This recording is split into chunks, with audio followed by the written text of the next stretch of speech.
तो दोस्तों आज भारत के लिए एक बहुत ही बड़ी और महत्वपूर्ण अपडेट निकल के सामने आई है और एक प्रकार से आप इसे भारत की विदेश नीति की अग्नि परीक्षा समझ सकते हो, क्योंकि भारत के सामने एक बड़ी दुविधा आकर खड़ी हो गई है। दरअसल आप सभी को पता है कि अभी यूक्रेन की उप विदेश मंत्री एमिन झापारोवा जी भारत की यात्रा पर हैं और इस यात्रा के दौरान उन्होंने भारत को लेकर काफी कुछ कहा है और भारत की प्रशंसा भी की है। और अभी फिलहाल में एक एमिन झापारोवा जी का बयान काफी ज्यादा चर्चा में है, जिसमें उन्होंने कहा है कि भारत दुनिया की एक तेजी से बढ़ती हुई अर्थव्यवस्था है और भारत दुनिया में विश्व गुरु के रूप में माना जाता है। इतिहास में भले ही यूक्रेन और भारत के संबंध इतने गहरे ना रहे हों, परंतु हम यह चाहते हैं कि भारत के साथ अब जो हमारे संबंध हैं वो और भी ज्यादा गहरे हो जाएं, क्योंकि यूक्रेन और भारत की जो स्थिति है वो काफी हद तक समान है। और हम भारत से यह आग्रह करते हैं कि G20 शिखर सम्मेलन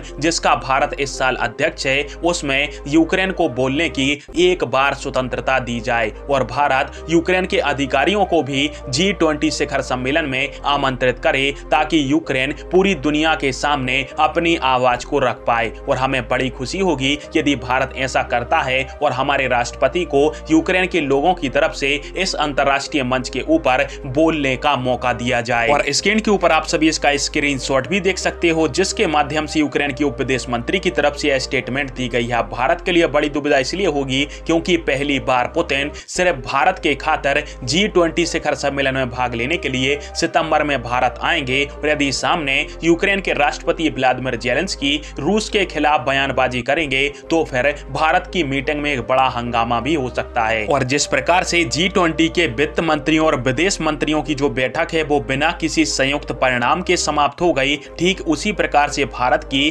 G20 की जो मेन मीटिंग है वो भी ऐसे ही समाप्त हो सकती है, क्योंकि पश्चिमी देश रूस को लेकर बड़ा हंगामा तो G20 में करेंगे ही करेंगे। अब भारत के सामने बड़ी दुविधा यह है कि यदि हम यूक्रेन को इस मीटिंग के अंदर बुलाते हैं तो मीटिंग में कुछ ना कुछ बखेड़ा तो होगा ही होगा, और यदि हम नहीं बुलाते हैं तो पश्चिमी देश हमारी खुलकर आलोचना करेंगे। पर आप सभी की इस टॉपिक के अंदर क्या राय है और क्या भारत को G20 की मीटिंग में यूक्रेन को आमंत्रण देना चाहिए, हाँ या फिर ना? कमेंट बॉक्स में फिर आप दीजिएगा। वीडियो देखने के लिए धन्यवाद। जय हिंद, वंदे मातरम।